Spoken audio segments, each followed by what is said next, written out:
Divrei-hayamim bet, 2 Chronicles chapter 25. Amaziah was 25 years old when he began his reign, and he ruled for 29 years in Jerusalem. His mother's name was Jehoaddan from Jerusalem. He did what was right from Adonai's perspective, but not wholeheartedly. As soon as he had the kingdom firmly in his control, he put to death the servants of his who had assassinated the king, his father. But he did not put their children to death. Rather, he acted according to what is written in the Torah, in the scroll of Moshe, as Adonai ordered him when he said, "Fathers are not to die for the children, nor are the children to die for the fathers. Every person will die for his own sin."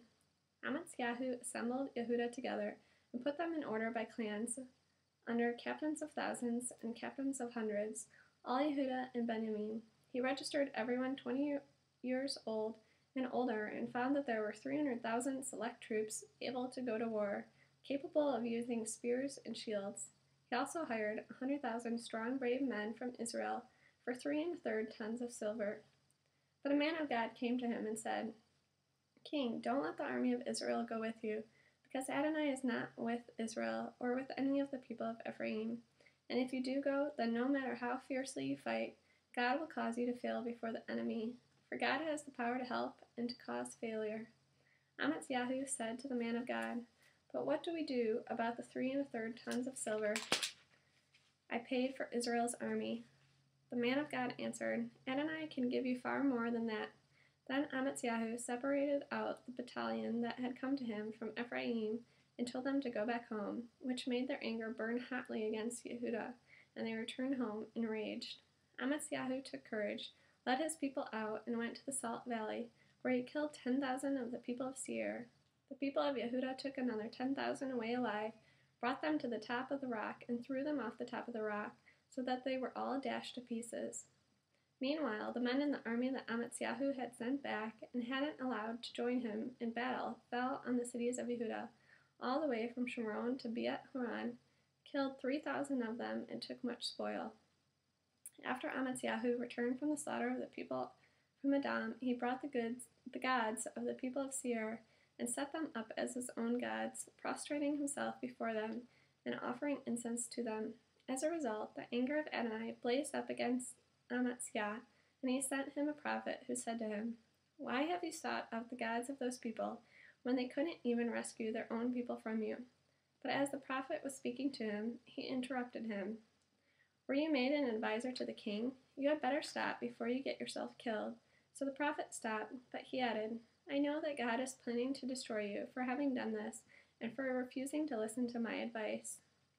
Then, after taking counsel, Amaziah, king of Yehudah, sent a challenge to Joash, the son of Jehoahaz, the son of Jehu, king of Israel. "Come on, let's have it out face to face." Joash, the king of Israel, sent this reply to Amaziah, king of Yehudah.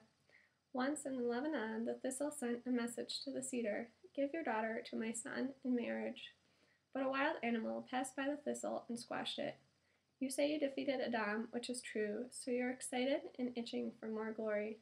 But now stay home. Why provoke calamity to your own ruin, yours and Yehudah's too? But Amaziah wouldn't listen, and this was from God, so that he could hand them over to their enemies, because they had sought the gods of Edom. So Joash, king of Israel, went up, and he and Amaziah, king of Yehudah, had it out face to face at Bet Shemesh, which belongs to Yehudah. Yehudah was defeated by Israel, and every man fled to his tent. Joash, king of Israel, took Amaziah, king of Yehudah, the son of Joash, the son of Jehoahaz, prisoner at Bet Shemesh. Then he brought him to Jerusalem and demolished the wall of Jerusalem between the gate of Ephraim and the corner gate, a section 600 feet long. He took all the gold and silver, all the articles he could find in the house of God with Obed-Edom, and the treasures of the royal palace, together with hostages. Then he returned to Shomron.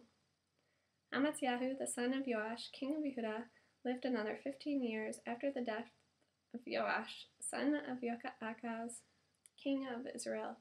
Other activities of Amaziah, from beginning to end, are recorded in the annals of the kings of Yehudah and Israel. From the time that Amaziah turned away from following Adonai, they followed a conspiracy against him in Jerusalem. So he fled to Lachish, but they followed him to Lachish and killed him there. They brought his body back on horses and buried him with his ancestors in the city of Yehudah.